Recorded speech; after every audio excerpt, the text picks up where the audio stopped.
This is A World on Purpose. A purposeful life is the most important kind and the most valuable kind of life. Every choice that we make makes a difference, for better or worse. I loved walking in a village and seeing the before and after. This is the podcast dedicated to those humans choosing to live larger by working for the greater good. And these are their stories. Stories of hope and of true change that come from living on purpose. What if you were to suddenly say there are no challenges, there are only opportunities? Regardless of where you come from, your financial identity should determine where you end up in life. I'm your host, Alyssa Fisher-Harris, and my hope is that my inspiring guests will take you on an introspective journey that helps you tap into your own pivot to purpose, bringing greater meaning to your life. Welcome to A World on Purpose.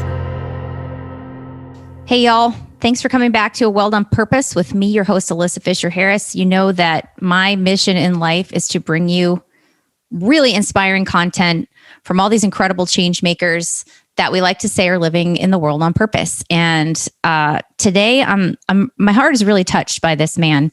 For some reason, I have been getting quite a few people who have been connected to the military as my guests lately, and you'll be hearing a bunch of different stories from them as the year goes on. But this one in particular really touched my heartstrings because this man, extraordinary person, spent 24 years in the service as a Navy SEAL, and had a moment in his life when he was in the service when he realized he wasn't in a good way as far as a mental health situation goes. And it took a lot for him as this, high-powered, high-performing tactical person that committed to serving and protecting others to realize that he needed to actually also serve and protect himself. And so he stepped into that thing that we all hear about from Brené Brown called courageous vulnerability and asked for help. And so out of doing that, he did a lot of different things to help his mental health. But there was this one thing that was the changing pivot point in his life. And that's what actually tapped him into his aha moment or that pivot to purpose. And that was mindfulness. So for all of you who know about mindfulness, meditation, all those great things, oftentimes they're associated with people who are very spiritual or ethereal or, all these ideas that are conjured in your mind. And a lot of people don't think about necessarily a very tough alpha Navy SEAL actually adopting this kind of practice. But not only did Jon adopt it, he actually turned it into a second career after leaving the service. So today you're going to get to hear all about his very cool multiple companies that he's got that actually integrate mindfulness along with tactical, combat type stuff in order to get high performance and all of that. At the same time, taking care of your mental health. He's got Macaskill Consulting. He's got a lot of different really neat boot camps. But he also has something I'm super excited for you to hear about called Men Talking Mindfulness Podcast. And that is going to be really, really special because he's creating a safe space for males to be able to have these conversations. And not just males, but what we talk about in the interview, which is like the masculine personality. It doesn't have to be gender specific. There's feminine, there's masculine. And in our society, we don't give that masculine personality the safe space to be vulnerable, the safe space to say, I need help. And so Jon is actually going to talk all about that in this interview. I've been following his work for a while, and I was just so thrilled when he accepted the opportunity to be a guest on my show. So I don't want to give all of it away. Let me just segue into, please welcome my amazing guest, Mr. Jon Macaskill. I think you're really going to enjoy it. And thank you for tuning in. Hey, everyone. Good day, good afternoon, and good evening, and welcome back to A World on Purpose, wherever you are in the world, with me, your host, Alyssa Fisher-Harris. You know how excited I get every week to bring you these awesome guests that I call the purpose change-making heroes you don't know but should, that are doing something for the greater good. When I came up with that, I didn't mean for it to rhyme, but so far it's stuck. And I'm really thrilled today to have my guest with me, Mr. Jon Macaskill, who I'll introduce to you in just a moment. This man blew me away. I've been watching his work for a while, and you know how much I love specifically bringing men on the show that are really tapping into this courageous vulnerability, mindfulness, etc. And so Jon is living and breathing that ethos in his career. And I'm just going to give you a couple little quick snippets, and then my favorite thing to do is have my guests tell their story in their own words. So first of all, he's a retired Navy SEAL, where he served approximately 24 years in the service, which is amazing. And he's a speaker, leader, a mindfulness teacher, and also founder of Macaskill Consulting, which is a mindfulness consulting company. There's so much that he's doing right now that is just touching my heartstrings in so many ways. And I'm sure you're going to feel the same. So without further ado, I'd like to introduce Mr. Jon Macaskill. Welcome to A World on Purpose, Jon. Hey, thanks so much for having me here with you today, Alyssa. It's a pleasure and an honor, and I'm excited to get into our conversation and hear where it goes. It's always interesting to see where conversations like this lead and different things that get unpacked. So I'm excited to be here with you. Yeah, me too. And thank you so much. Why don't you tell people quickly where you're, I like to say, broadcasting from in our world of podcasts?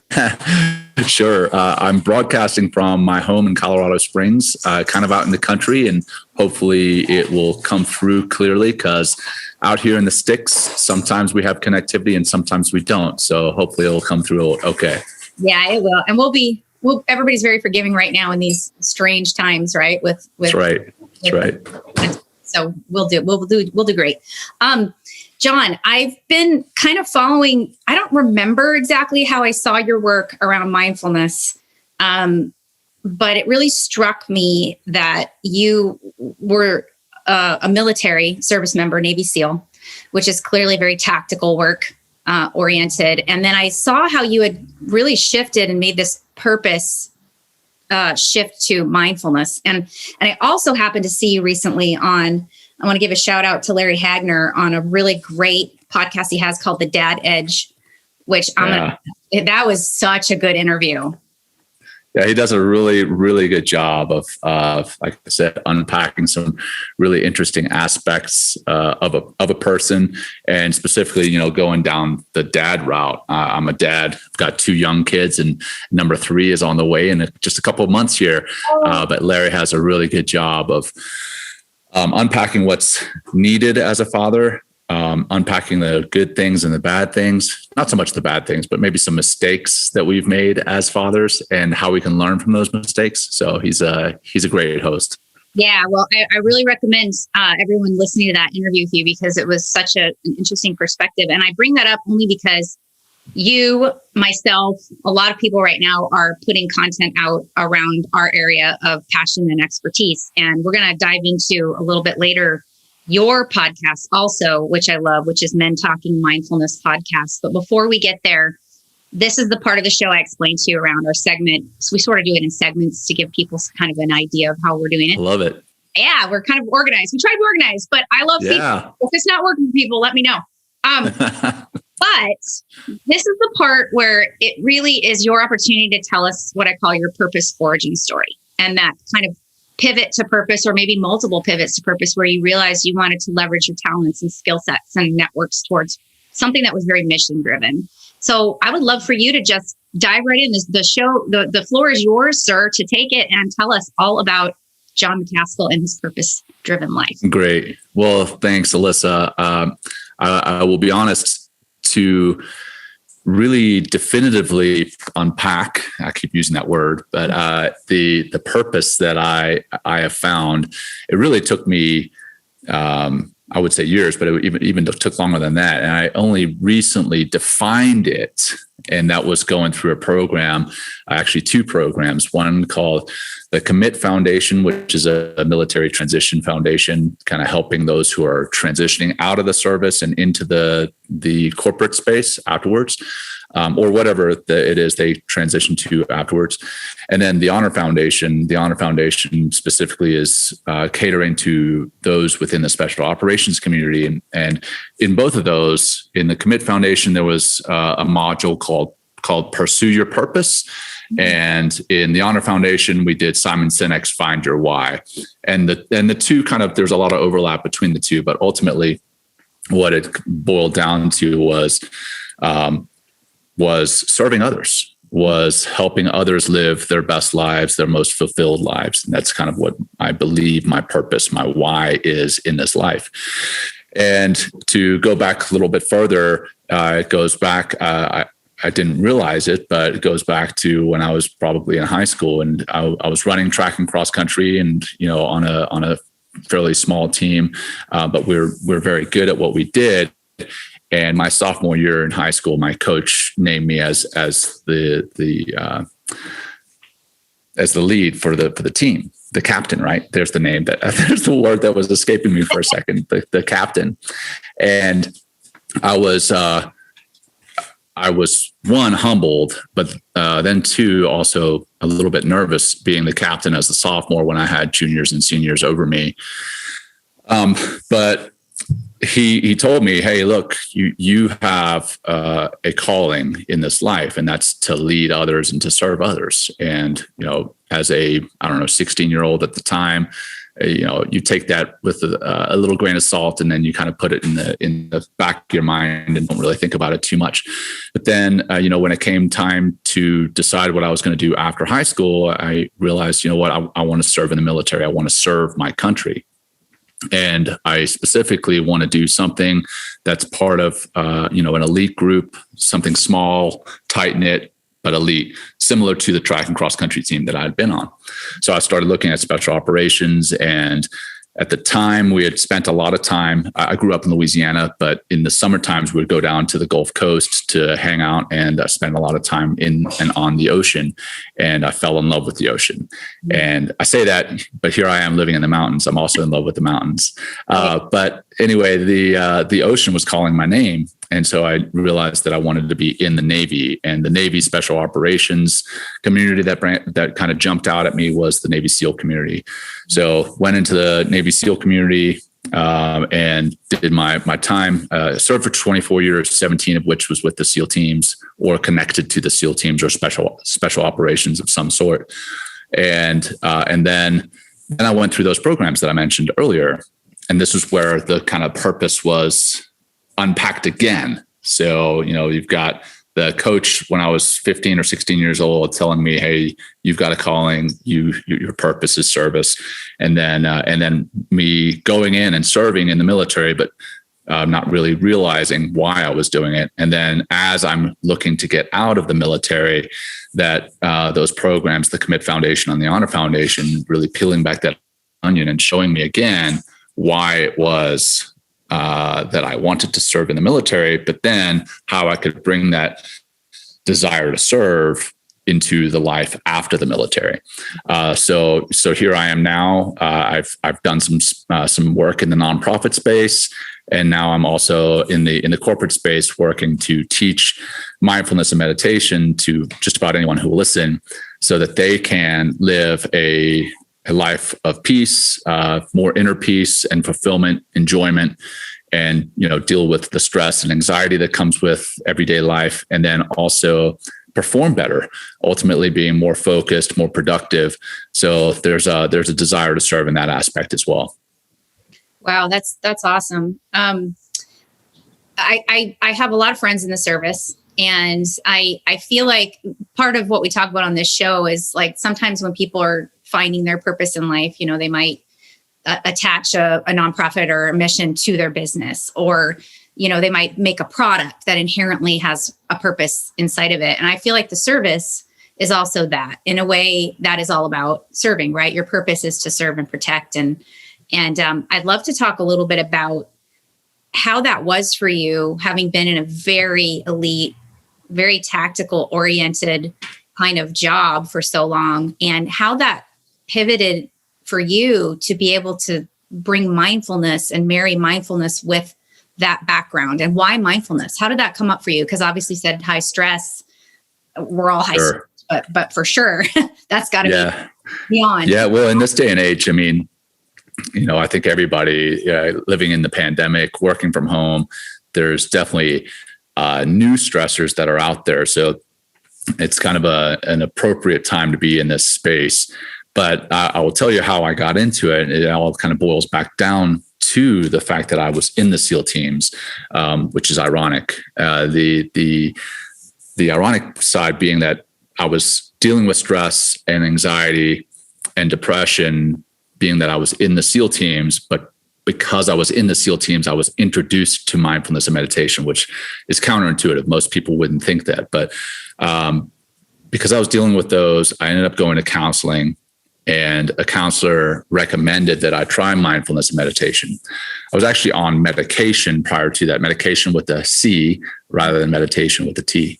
And the medication had helped to a point, but it had ultimately numbed me to life. So any of the pain that I had been experiencing was gone for sure, but also any of the enjoyment was kind of numbed. So I just felt like I was going through life as like an empty shell of who I had been prior to.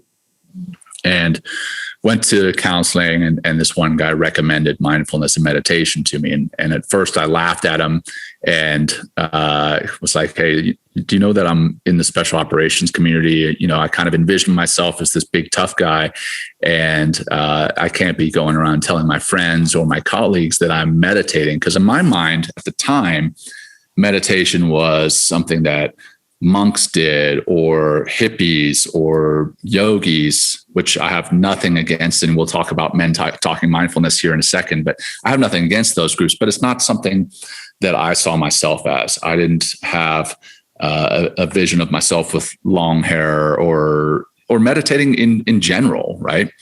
And he showed me this list of very high performing individuals. And he's like, you know what all these high performing individuals have in common? And I knew where this was going, but he was like, yeah, it's meditation. They all meditate. And so that kind of sold it to me. And then he was like, this is going to help your performance.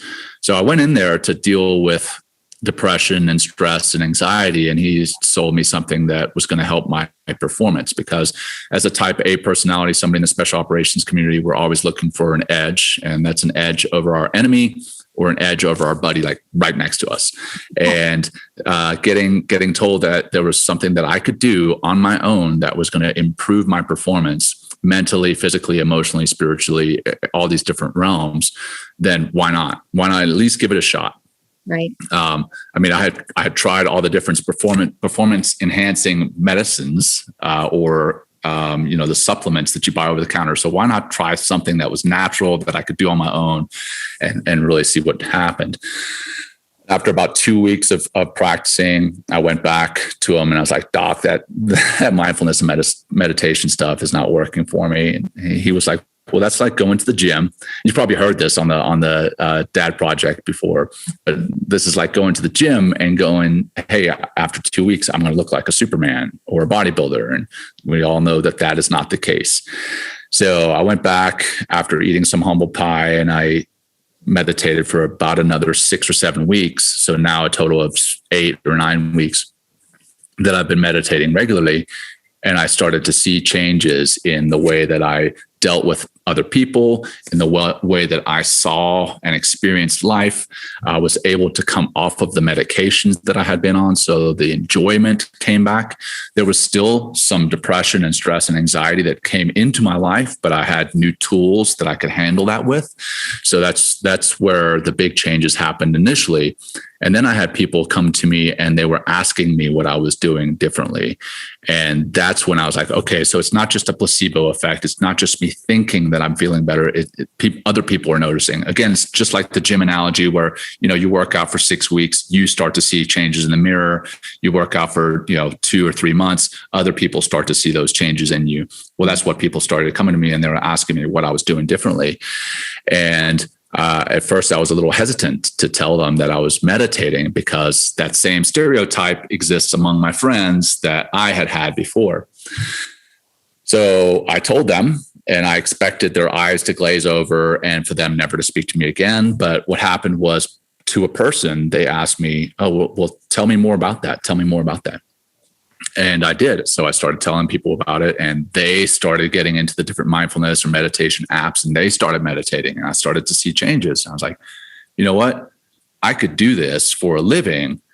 I could do this, sure, for a living. That's all well and good, but I could do this to match my purpose. And that's, again, serving others and bringing them to a tool that is going to help them live that happier, healthier, more fulfilling life. So that's kind of how I got into it. And it's a roundabout story, that you don't expect. When I tell people that I'm a retired Navy SEAL, they're like, okay, so what are you doing now? And they expect that I'm going to be doing something in, military contracting or something to that effect. Again, nothing that there's nothing wrong with any of that, but that's just not where I found my purpose in this. Teaching mindfulness and meditation, or introducing others to mindfulness and meditation, even if I'm not the one who teaches it for them, if I'm able to open their minds to it so that they can download an app and start meditating on their own, or so that they can go and talk to another mindfulness teacher or another mindfulness organization. Hey, in my book, that's a win. So that's my new purpose, is to help others live the most fulfilling lives they can. And right now, the tool that I'm using to do that is mindfulness and meditation. Okay, well, I mean, that is a lot to unpack, but I love it so much, and I think it's such an amazing sense of humility and sensibility to humanity in general, to say, first of all, to recognize that you needed help in a very high performing job where I'm guessing there's a lot of bravado, not just among the men, but probably the women too, right? I mean, right. You're in the service. You're not supposed to have feelings from the outside looking in, like tough, nothing can get through to you, right? And that's just not true. You're human, even though you're very highly trained professionals. So first of all, hats off to you that you recognize you even needed help. Thank you. You're welcome. I think that's huge, because that says a lot about your ability to allow yourself to understand that even though we're tough and we're strong, we're still human. So I love that. And I wanted to ask you a little bit about that, because if it was interesting when you were talking about how you did this, the selling point was performance, which was cool. Right. But which is great. Obviously, we all want that. And it's really funny that people have this perception of what meditators are like and all of that initially. But when others in your peer group and in your work started seeing this change in you, and you got that receptivity, how hard do you think it is? I mean, was it because of this band of brothers and sisters specifically in your niche that you all sort of knew each other so well? Or do you think that there's more, obviously you're doing this now, but is there more or less receptivity, especially right now in this time in the world, to service members specifically embracing mindfulness? And that translates out to other people who might feel like they're alphas, high performing CEOs, et cetera. What is that experience like for you that you are doing this now as a profession? Right. Yeah. Well, I think the world, specifically the Western world now, is becoming more and more open to it, because one, the practices are powerful, but then also the effects on you mentally and emotionally and spiritually, they are undeniable.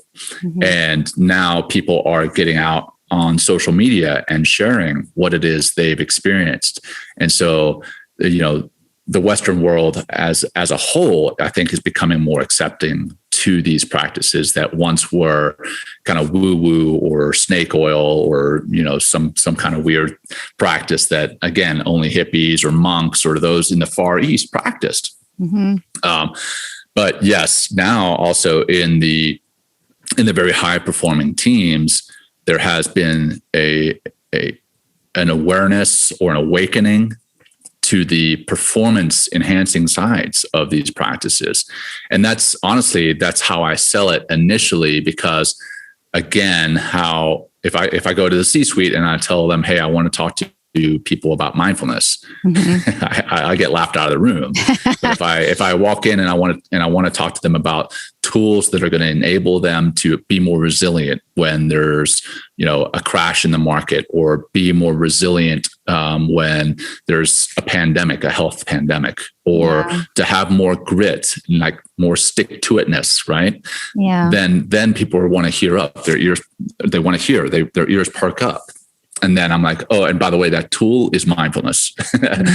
So that then it kind of opens the door by talking to them about performance. And then it opens their mind in hearing that I have seen and experienced performance enhancement in my own life.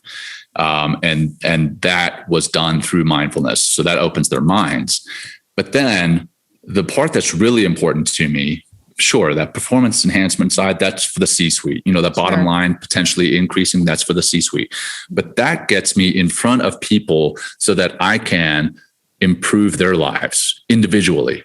I'm not looking so much to improve the bottom line of that corporate team. Sure, that in my eyes is the byproduct. Right.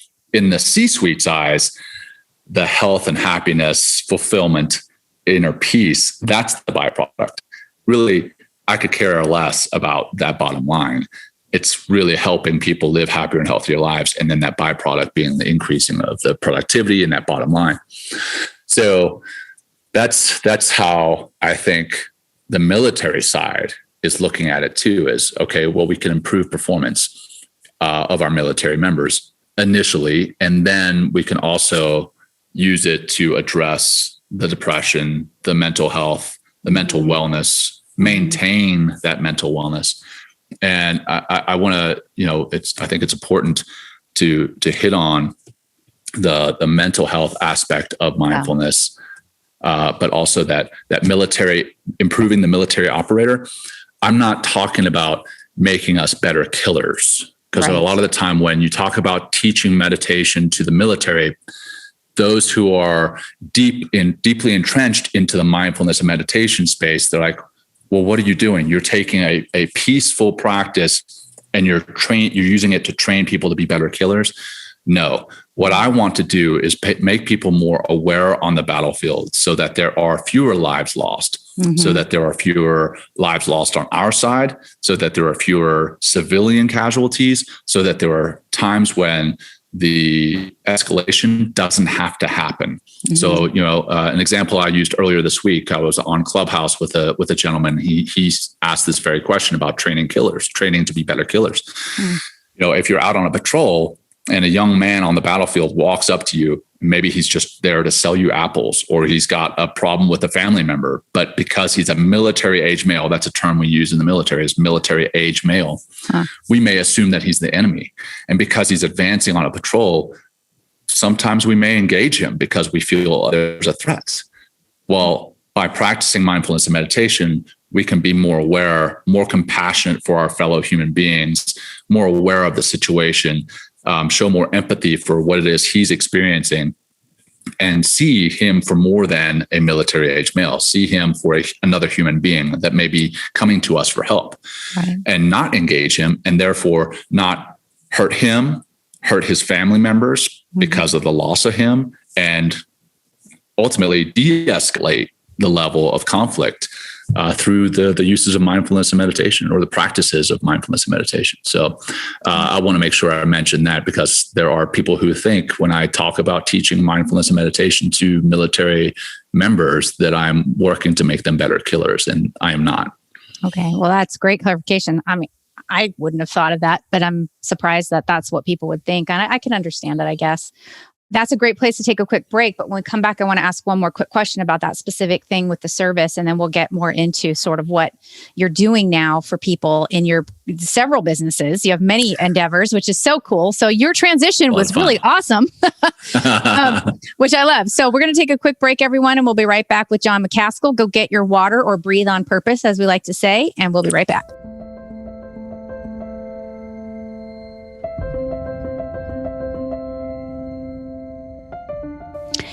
So we just took a quick break and we're back here with Jon. And Jon, you were just talking about that comment around how people, your work is not training people to be better killers, it's training to actually mitigate lives lost in the service specifically. Right. The one thing I want to touch on before we get into this other work, because your work isn't just about the service. Obviously, that's something near and dear to you and ingrained in your soul. But you do work with other groups. I don't want to forget too that seems like the mindfulness work that you do doesn't just mitigate lives lost in combat, but also suicide or, things, because that's a real topic, is it not? Right. Absolutely. It is. And I'll touch on some of the work that I did just when I first came out of the military. I was working with a nonprofit called Veterans Path, and their mission is to end veteran suicide by way of teaching mindfulness and meditation. And that's, to address the depression, the stress, and the anxiety that I was referencing before, but it's also to address what comes with that transition from the military, is that feeling of a loss of a tribe, feeling of a loss of purpose, feeling of a loss of mission, a loss of identity. There's that. And so there's a mourning that sometimes military veterans have to go through, and rarely are they afforded the opportunity to go through that. Well, Veterans Path can actually teach them these tools of mindfulness meditation to allow them that space, to allow them to heal. So that is definitely a space that's near and dear to my heart, is not only ending or mitigating the loss of human life on the battlefield, but also the loss of human life after serving, or, I mean, even active duty members. The active duty members are also facing that suicide epidemic, and being able to address that prior to it becoming a problem. I mean, that again, that's one of the reasons I got into it, was to address my own demons that I was battling with.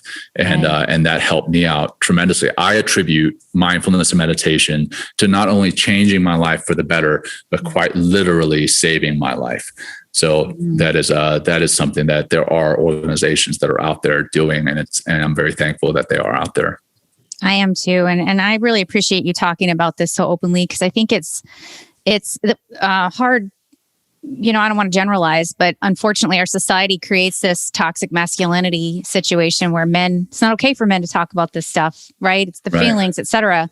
And so that allows us to get sort of into these companies that you're part of and that you founded that do this for corporations, that do this for individuals. And specifically, then we'll get into your podcast, which addresses exactly those conversations between men, for men, about men. And women should be listening to this too, because it helps us. Yeah, it helps us understand and be able to know where you're coming from. We're two different species, but that doesn't mean we can't try and learn to speak the same language. So let's talk a little bit about some of the cool endeavors that you're working on right now in terms of how you're teaching mindfulness, who you coach, how people can get involved with you and learn how to do that, from military all the way to CEOs to startups. Sure. So if you ask my wife what I do, she will tell you that I dabble in the entrepreneurial space, and that's true. What I do every day is something different. So I work with several organizations. I work with Mission 60. Mission 60 is a leadership organization, leadership training organization, but they also have built into their organization is what's called a deliberate discomfort challenge. And that's 60 days where individuals go through, a physical aspect. So there's a physical challenge. There's a social challenge where you're calling somebody new every day. There's a mental challenge where you're going through reading a book a week. There's a professional challenge. There's an emotional challenge, and then there's a spiritual challenge. And the spiritual challenge is not so much religion, but it's you getting in touch with who you are. And that 60-day spiritual challenge is me basically running you through an introduction to mindfulness and meditation and living a more mindful life. So that's what I do with Mission 60, and that's headed up by a former Green Beret, Jason Van Camp, and he's doing great things with Mission 60, and then his nonprofit Warrior Rising, where he's helping veterans get employment. Then I work with My Steady Mind, which is headed up by Seth Hickerson.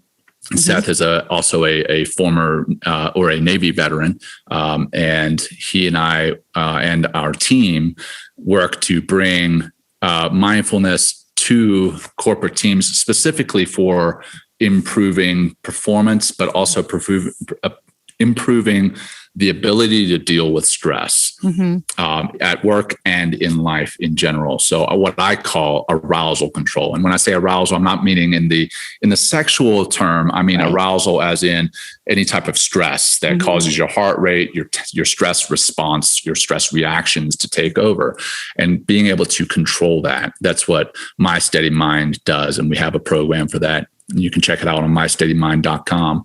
Right. And then I work with Teresa Larson, a Marine veteran turned doctor of physical therapy, where we teach movement and mindfulness. We have a seminar where we do virtual 2-hour seminar with corporate teams to teach how important movement is. So I love that break where you talk about getting up and getting a drink of water or breathing intentionally. That's something that we teach. Obviously, we expanded over 2 hours. Sure. And she, as a doctor of physical therapy and a strength and conditioning coach, she brings in some of the basic movement that you can do working from your office or working from home. Cool. And then I bring in very simple mindfulness tricks that you can do sitting behind your computer or on your drive to and from work or your commute from your living room to your office in the back of the house. You can do little tricks there. Right. So that's what we do with Movement RX is the company. And then the seminar that we run together is Mindfulness and Movement RX as in prescription. Sure. And then Evolutio is a startup that I've just recently gotten involved with a friend of mine who is an Army Ranger. And then we've got some Green Berets that are part of that as well, where we bring teams down to Mexico to introduce them to mindfulness and meditation. And on top of that, we introduce them, if they so desire, introduce them to the effects of psychedelics. And what that may do to your mind, how it can open up different avenues of your mind to see things in a different way. That one is just now getting started up, and we anticipate that one gaining a lot of traction here in the coming year. But yeah, we're just getting started with that one, and we have not facilitated any retreats yet, but we plan on doing so soon once COVID is behind us. Wow. So those are some of the things I'm doing. They're oh my God, you're a busy man. I'm guessing that some of this had to shift a little because some of it obviously was in person retreat. Anything that you can typically do in a group setting in person, that concept of tribe, of community is important. But how did you have to shift? Number one, how did you have to shift some of this virtually, and how successful was it? Number two, did you find that there was a increased demand just because of the lack of boundaries and just everything that's happening in the last year and a half? Yeah, great question. Absolutely. Increased demand. Definitely. The beauty, if there can be any beauty from this pandemic that we've been in the last year and a half, has really been, one, the acceptance of less than perfect, or, working from home. Like you said, you saw my niece walking around behind me. Exactly. I am right now, I'm working from home today. And that there's, in my eyes before that, if I'd been working from home, if my niece had walked behind me, I would have been mortified. But in today's day and age, that's more acceptable. Right. That's one beautiful thing. The other beautiful thing is that because of the virtual aspect of so much of what we do these days, there is a scalability there that wasn't there before. So a lot of people who are receiving mental health support, whether it's counseling, whether it's teaching of mindfulness and meditation, whether it's psychotherapy, they are doing that in a virtual world that they would not have done before. It may not have been available to them. It may have been cost prohibitive before. Now, in the virtual world, it is more accessible to them. And then the other side of that is the anonymity that can come through offering these services virtually, that some people may not have been comfortable with going to see a mindfulness and meditation teacher or a therapist or a counselor. Now they can log on to these virtual platforms, give themselves a pseudonym, potentially, and never be known. And that may have opened up these services to some people who never would have taken advantage of them before. So those are some good things that have come from this.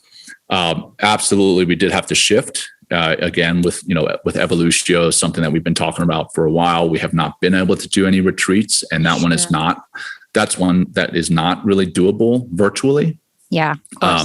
With Mission 60, the Deliberate Discomfort Challenge, what we did find was by offering it virtually, we created the virtual challenge, but then we also offered a virtual tribe. And that was through the Facebook group that was created in conjunction with that. And so people would get on there and they would post what they did spiritually, mentally, physically, professionally, whatever. They were posting that. And then everybody else would comment on and saying, hey, great job. Or, hey, if you need anyone, reach out, call me. And there was this instant virtual tribe. We didn't anticipate that happening to the level that it did. Cool. So yeah, there's definitely pluses and minuses to it. I don't think we'll ever go back to the way that we were prior to the pandemic, but there are definitely wins that we're walking away from it with things where we will be better, things where we will be able to offer services to more people because we figured out things in the virtual world, in the telehealth world. Yeah. So my wife she's an orthopedic PA.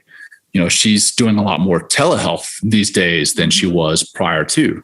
And again, she's doing that with people who may not have been able to come into the clinic prior to. Now she's able to see them. So there's definitely good things that have come from this. That's great. And of course that makes sense, right? Luckily there's adaptability in crisis if you can figure it out. Right.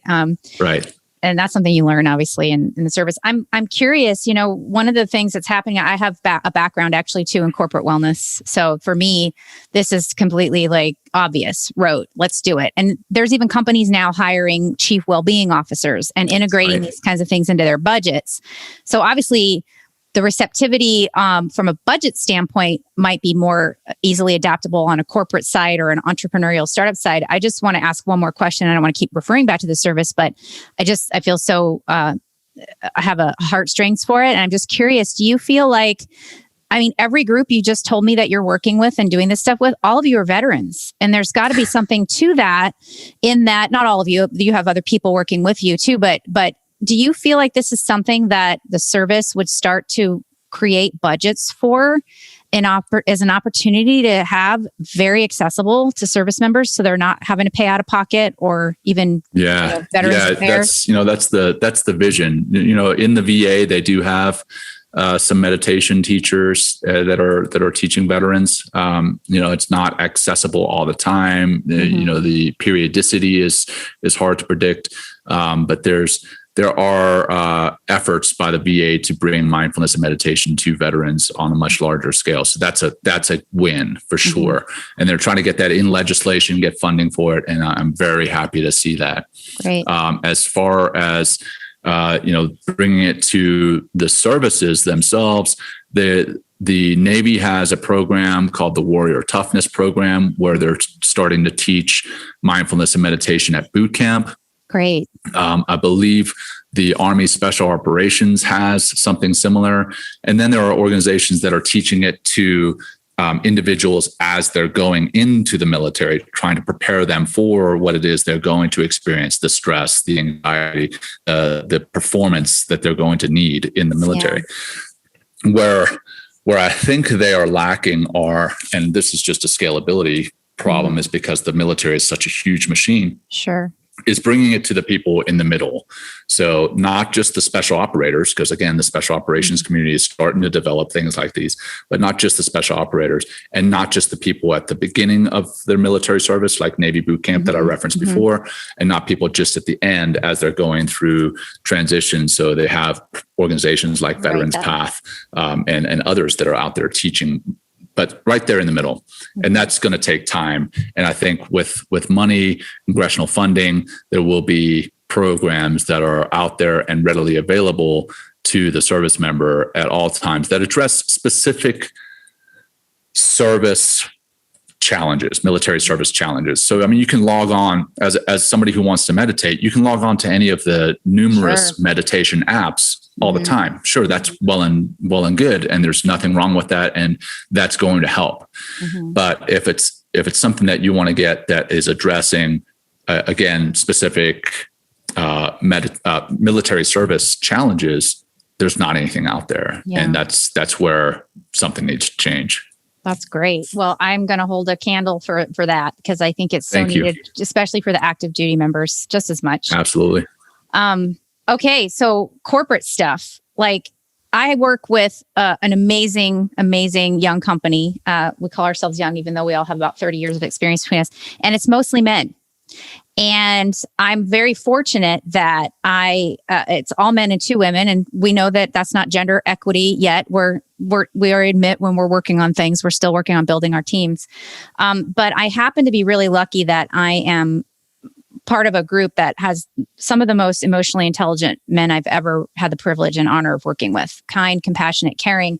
Yet there's still, I'm going to say this to all my guys, there's still that lack of inability sometimes to take care of yourself and to do all of that. So, how do you come in and work with a team of alphas who are super emotionally intelligent, like understand that, hey, yeah, you got to take care of yourself, especially, well, I'm going to let that other team member do it because I need to get this done. Like what's a little quick strategy you could, how would you work with a group like that? And then we're going to take a quick break and dive into your podcast and some of these awesome other nuggets of wisdom.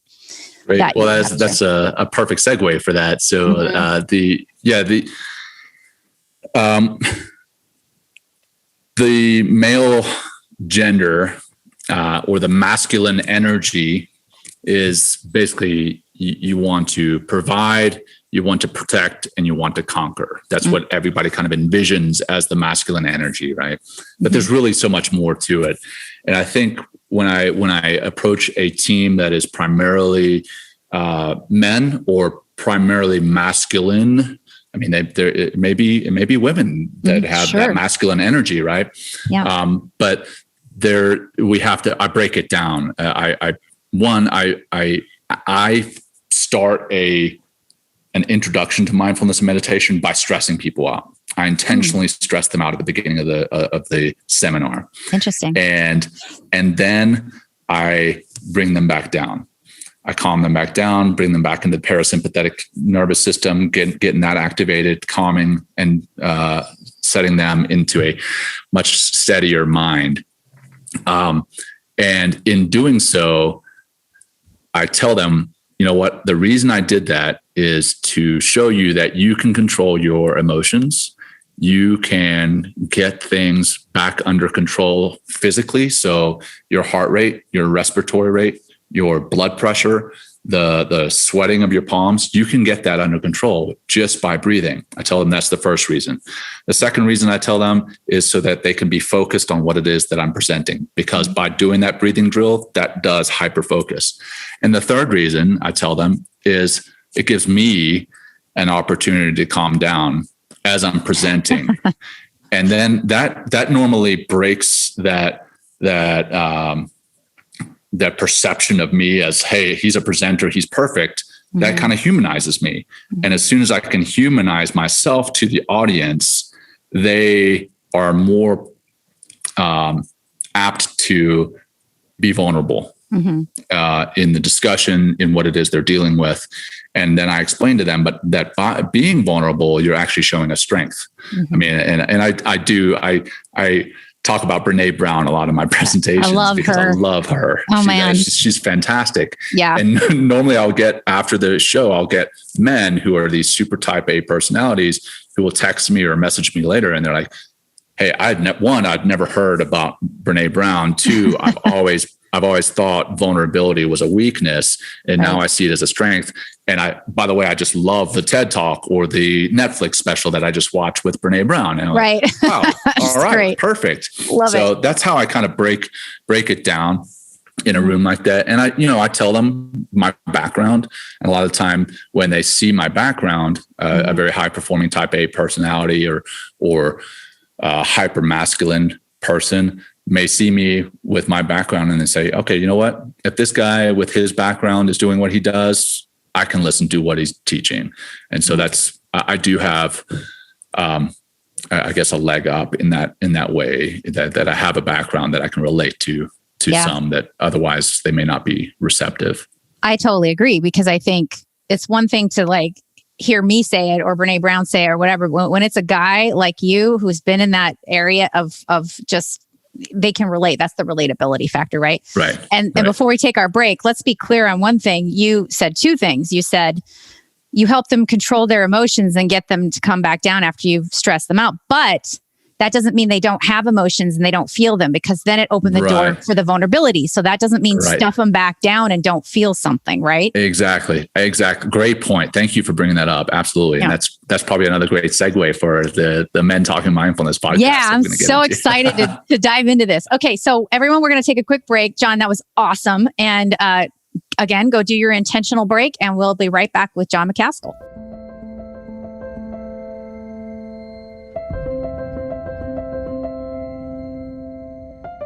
Okay, we're back with the ever awesome mindfulness teacher guru, Jon Macaskill. And we were talking a lot in the first and second segments around his background in the service. A lot of it was service oriented, but I think that that's important only because from a perception standpoint, that seems that there's one alpha job in the world. It seems like that would be it for men and women. And how that can translate into bringing mindfulness both into that world, but also all the other aspects of our lives. And then we kind of touched on before we took a break, this idea of males allowing themselves to be vulnerable. And so, Jon, we're back with you from our intentional break. Welcome back. I love the intentional break. This is that is phenomenal, and again, it's right in line with what we teach in the mindfulness and meditation world. So, oh, good. I'm glad I'm following your format to some degree. So what? One of the things I love, and I've been listening to it, I'm a woman, but I have men in my life, whether they're partners in business, siblings, fathers, family, and relationships. You have started this new podcast, which, all of us podcasters who are just putting ourselves out there have to give each other a shout, support each other. Absolutely. Right. But I love this. And if you don't mind, I just want to read what it says on your website. It's called Men Talking Mindfulness Podcast. And it says, what happens when a retired Navy SEAL commander and a hippie meditation teacher meet to discuss mindfulness? And then you say, wait and see. And then I listened to your intro, and I've been listening to all your shows. And I love this part of it where you say there's a bunch of pre-stuff, but then you say in this podcast that you filter all of your conversations to the man box, where we unpack how, as men, we are expected to act into society, how fighting the authentic human experience is exhausting and damaging, and how mindfulness can help. And so, dude, this is awesome. And I love it. And I want you to how did this come about? Please talk about it. Tell everyone all about it. Well, funny enough, so the hippie that's mentioned there is a guy named Will Schneider. And I don't even know why I did air quotes, because he is a self-proclaimed hippie. He is fully out there as a hippie, and I love him to death. He is in New York City, and he and I got introduced by a mutual friend named Scott Tucker. Scott is a former Army veteran. And he knew that I was in the mindfulness space, and he knew Will, and he introduced us. Funny enough, he's going to be on the show this week talking about scarcity. So yeah, it's going to be really interesting to have the guy who brought us together on the show. So anyway, Will and I hit it off, and we were speaking on the phone regularly. And eventually I was like, hey, you know what? We should do something together. And he was like, well, what if we did a podcast? And I was like, well, I don't even know what we would do a podcast on. And he's like, well, of course we're going to do it on mindfulness, because that's why we're even talking. Mm-hmm. And I was like, okay, well, what if we did something, men talking mindfulness, to kind of break the stigma around mindfulness so that more men would be open to it? And he's like, yeah, absolutely. That would be great.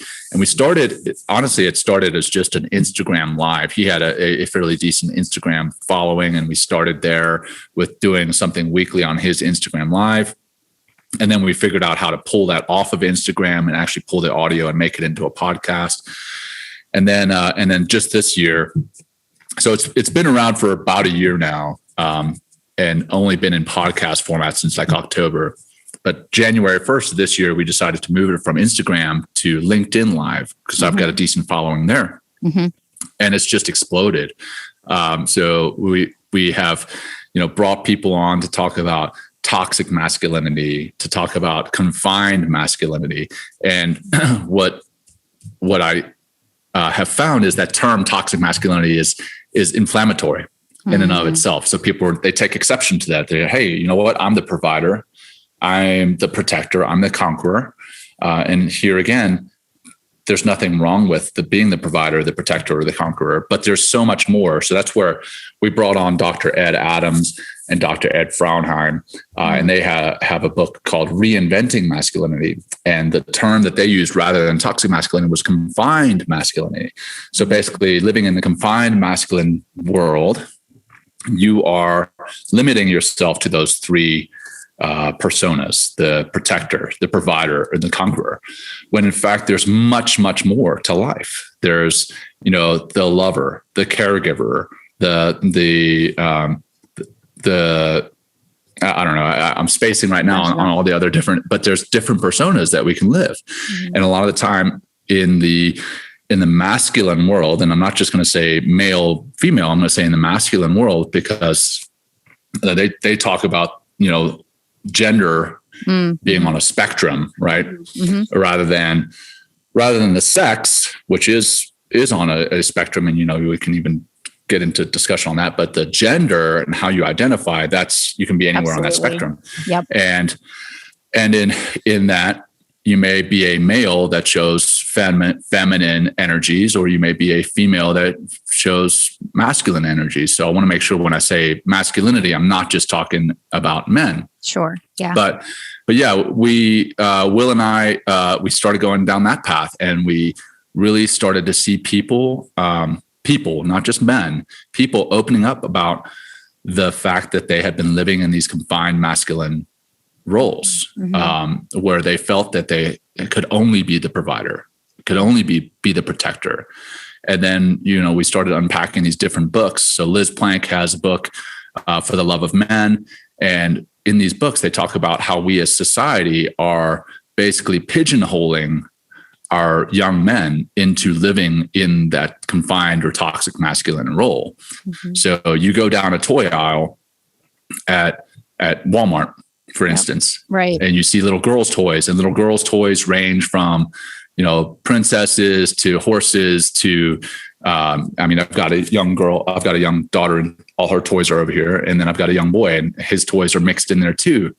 But you walk down a little boy's toy aisle, and it's guns and superheroes and transformers and monsters. And it's like, what are we teaching our kids? Yeah. And, it was really interesting, because we do this show live on LinkedIn and Facebook, and people who are listening live can comment. And it was super inflammatory. Some people really took exception to the fact that we were talking about, letting little boys play with girls' toys. Wow, really? And what is a girl's toy? So a princess, right? Yeah, absolutely. And that's their way of having been raised themselves, maybe. But I realized that I had been that man not too long before, because even as I was reading Liz's book, my little boy and I had a weekend where it was just the two of us, and my wife and daughter had gone off for the weekend. And my little boy ran up to me with a princess dress, and he held it up to me because he wanted to put it on. And I was like, I'm not putting a princess dress on you. And then I realized, wait a minute, I am, even though I consider myself, more aware. Right. I realized that I had done that. And then I put that dress on him, and he ran around and had a blast. And he still, he still goes and plays in the dirt. He still plays with monster trucks. Sure. And he can be a little boy, but he can play with the dress. Mm-hmm. Whereas, if a little girl is to play with a monster truck or play with a gun or something, nobody says anything. Right. There's no judgment.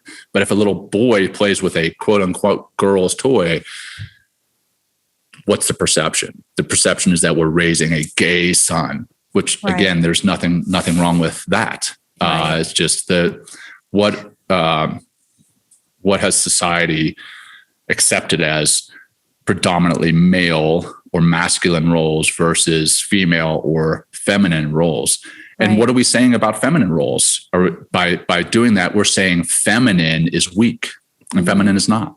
Feminine is not like weak. Run like a girl, play like a girl. What does that mean? Yeah. I mean, hello. Yeah. And my wife, let me tell you, she can throw a football better than any boy I know. better than any man I know. So way better than this guy. That's great. Yeah. And I heard you on the Dad Edge too, talking about how she's the builder in the family. She's got the whole tool shed and everything and all the tools. So I love that. But doesn't it also go a little bit deeper too than just these roles of like what they should play with or whatever? Actually, it ends up starting to translate into how these masculine archetypes are allowed to feel or not feel or let themselves. They don't allow themselves to feel. They don't think they're supposed to be that way or wired that way or whatever it is. How do you speak to that in this podcast? I remember. Yeah. Thank you for bringing that up. So something that Will and I have both experienced ourselves as confined men, confined masculine roles. In the past, we weren't able to cry. We weren't able to show joy. The kind of the one acceptable emotion as a confined man is anger. Honestly, anger is like a secondary emotion. So we talk about how we as men are human beings, and the human experience involves a lot more than just anger. The human experience involves being happy. It involves being sad. It involves being heartbroken. It involves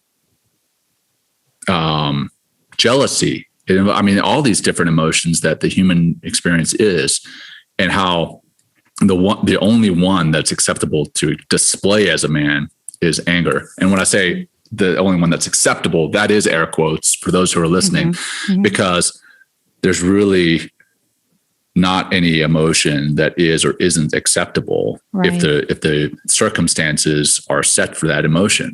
You can control those emotions, but there's times when you don't want to control those emotions. There's times when you want to let those emotions be expressed. And that sounds as though I'm speaking out of both sides of my mouth, but by being mindful, you can be self-aware, and you can show yourself the compassion to allow yourself to experience those emotions, so that you're not suppressing them, because all that suppressing them, eventually you're going to have to deal with them. And by suppressing them, that's just, I've got a friend who says, when you suppress emotions, they just go down into the basement and they work out.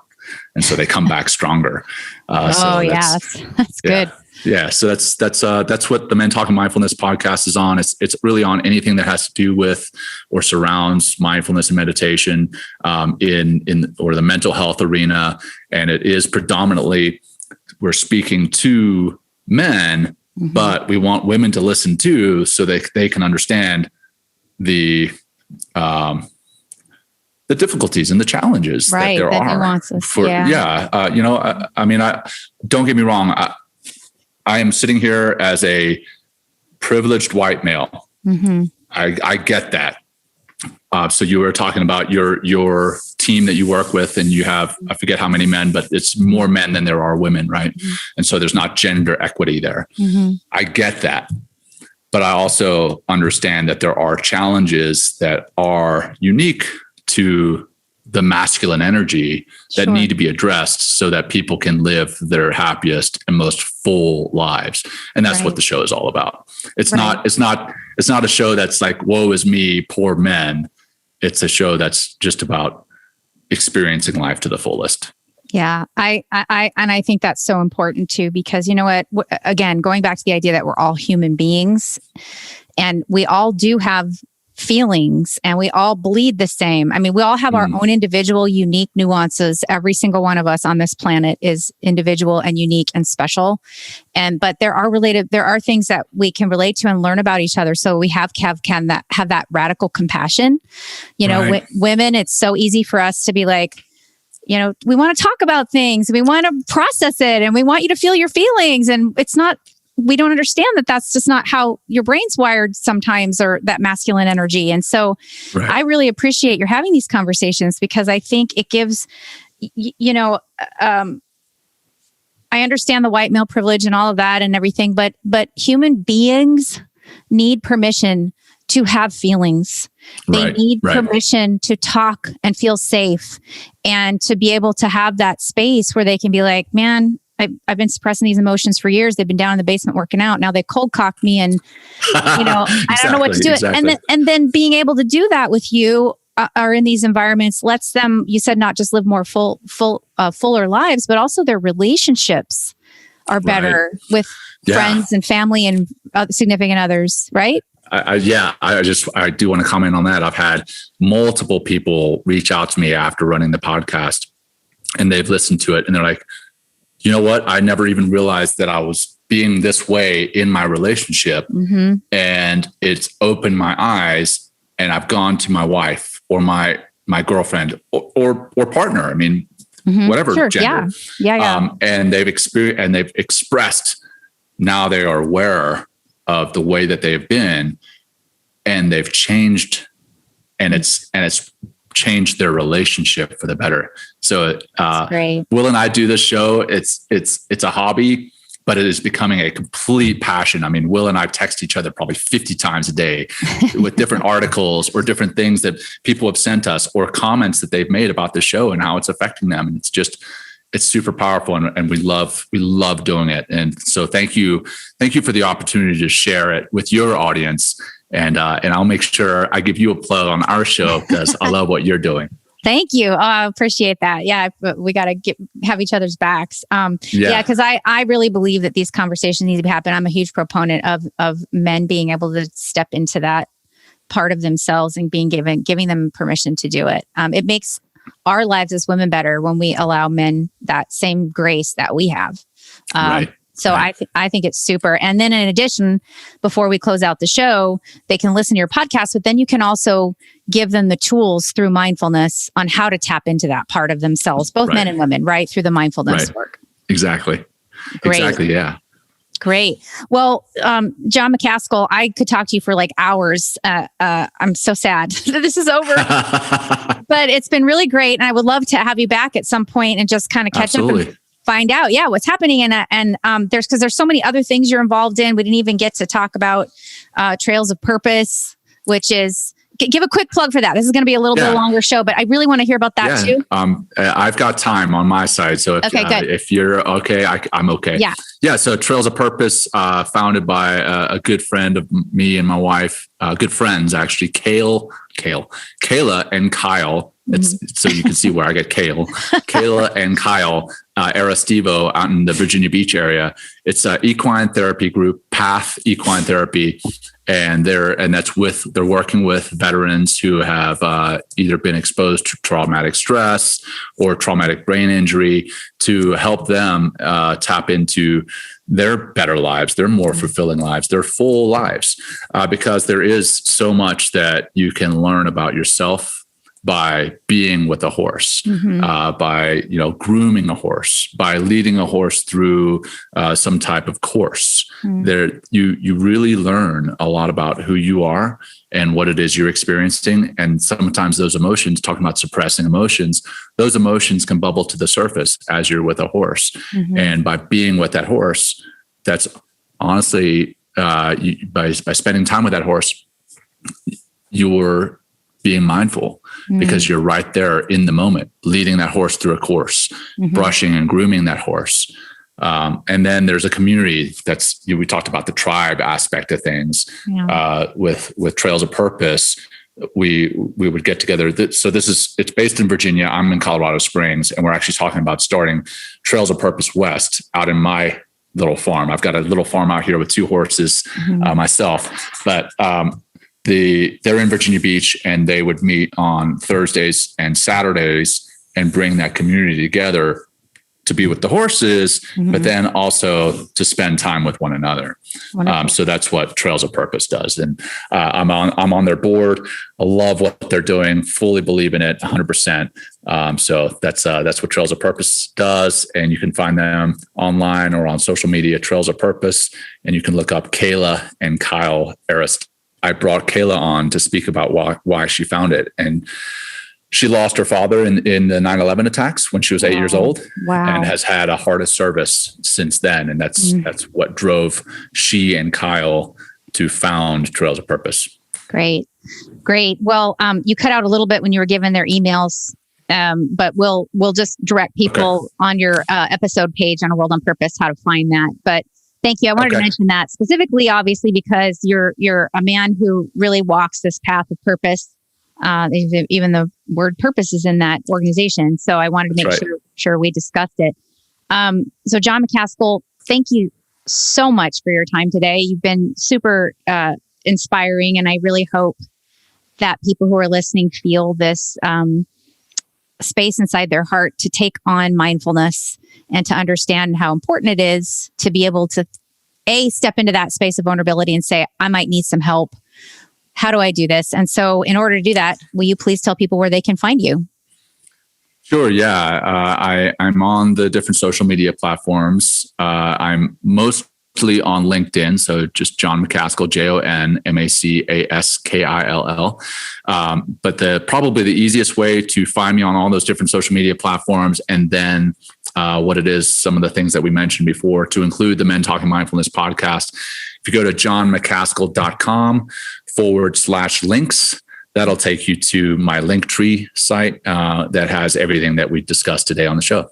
Yeah, and it's great. I love that. It's very systematic and organized. Plus, you've got your whole cool picture on there. And he will also, all of Jon's information will be on his episode page on a World on Purpose website as well. So, Jon Macaskill, thank you so much for being here. I sincerely appreciate the conversation, and thank you so much for your thoughtful and thought-provoking questions. So thank you for that. You're welcome. I live to shine a spotlight on amazing individuals like you. And so any way that I can do that, it makes me very happy and brings me so much joy. Thank you, everyone, for tuning into A World on Purpose with me and Jon today. And I really appreciate, I say this all the time, you coming back every week to learn about these purpose change-making heroes that are making a difference in the world. And if we are able to help ignite a purpose flame in your heart, then that we are doing our job. So my name is Alyssa Fisher-Harris. I'm your host of A World on Purpose, and we will see you soon. Thank you for taking this journey into A World on Purpose with our incredible guests. To learn more about our amazing guests and their inspiring purpose-driven work, please go to aworldonpurpose.com.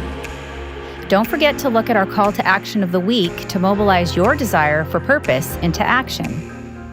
A World on Purpose can be found on Apple Podcasts and all the major podcast platforms, and the video version can be found on YouTube. If what you heard today inspires you, please write a review and like and share on the platform of your choice. We'd love to also hear from you and learn your pivot to purpose and the meaningful work that you do that lifts humanity. Send your stories to info@aworldonpurpose.com. I'd like to thank our World on Purpose team for making this show a reality. Once again, I'm your host, Alyssa Fisher-Harris. Thank you for tuning into A World on Purpose. I look forward to seeing you soon.